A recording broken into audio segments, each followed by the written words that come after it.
जय श्री कृष्णा। राधे राधे भक्तों, आज आपका हमारे इस चैनल में स्वागत है।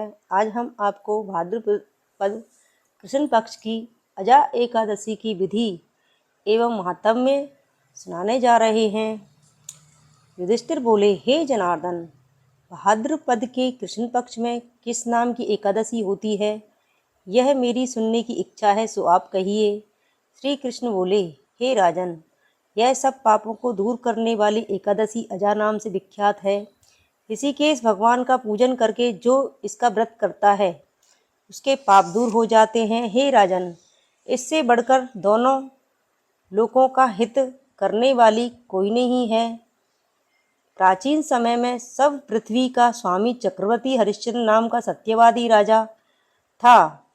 वह किसी कर्म के वश राज्य से भ्रष्ट हो गया। उसने अपनी स्त्री और पुत्र, अपने शरीर को भी बेच दिया। हे राजेंद्र, वह धर्मात्मा राजा चंडाल के यहाँ नौकर हो गया, परंतु उसने सत्य नहीं छोड़ा।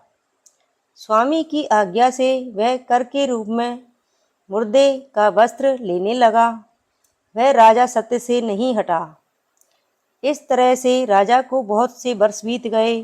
राजा बहुत दुखी होकर चिंता करने लगा कि मैं क्या करूं और कहाँ जाऊं, मेरा उद्धार कैसे हो। इस प्रकार शोक सागर में डूबे हुए चिंता युक्त दुखी राजा के पास गौतम नामक मुनीश्वर आए। ब्रह्मा ने परोपकार करने के लिए ही ब्रह्मांड को रचा है। मुनीश्वर को देखकर राजा ने उनको प्रणाम किया। हाथ जोड़कर राजा गौतम के सामने खड़ा हो गया और अपने दुख का वृतांत सुनाया। राजा के वचन सुनकर गौतम को विस्मय हुआ। मुनीश्वर ने राजा के लिए इस व्रत का उपदेश दिया। हे राजन, भादों के कृष्ण पक्ष में पुण्य देने वाली सुंदर अजा नाम की एकादशी आ गई है। उसका तुम व्रत करो, इससे पाप नष्ट हो जाएगा। तुम्हारे भाग्य से वह आज से 7वें दिन होगी।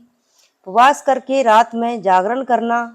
इस प्रकार उसका व्रत करने से सब पाप दूर हो जाएगा। हे नृपोत्तम, तुम्हारे पुण्य के प्रभाव से मैं आ गया हूँ। इस तरह राजा से कहकर मुनीश्वर अंतर्ध्यान हो गए। मुनीश्वर का वचन सुनकर राजा ने उत्तम व्रत किया। उस व्रत के करने से राजा का पाप क्षण भर में नष्ट हो गया।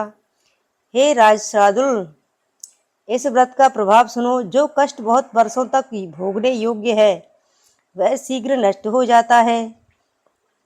इस व्रत के प्रभाव से राजा का दुख दूर हो गया। स्त्री मिल गई और मरा हुआ पुत्र जीवित हो गया।